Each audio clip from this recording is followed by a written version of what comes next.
Bonjour à tous et bienvenue dans cette vidéo. Nous allons parler du manager coach et quelles sont les deux compétences essentielles pour être un manager coach. C'est parti.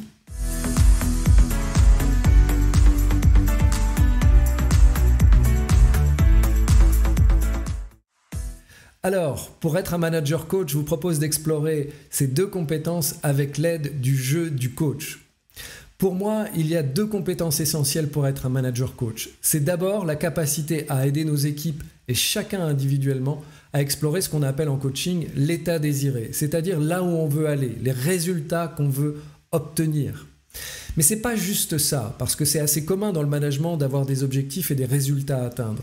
C'est aussi explorer avec nos collaborateurs et nos équipes les actions à entreprendre et idéalement faire émerger chez eux les actions qu'ils vont entreprendre pour atteindre ces résultats. Et encore moins exploité très souvent, c'est quel va être l'état d'esprit nécessaire pour entreprendre ces actions afin qu'elles nous aident à atteindre ce résultat.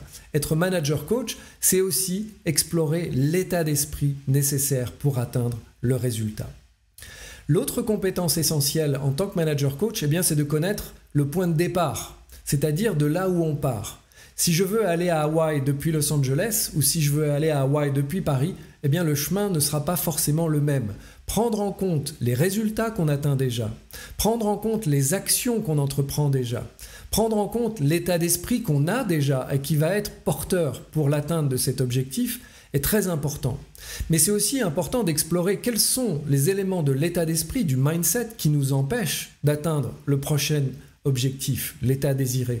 Quelles sont les actions que nous entreprenons aujourd'hui qui ne nous permettent pas d'atteindre l'objectif?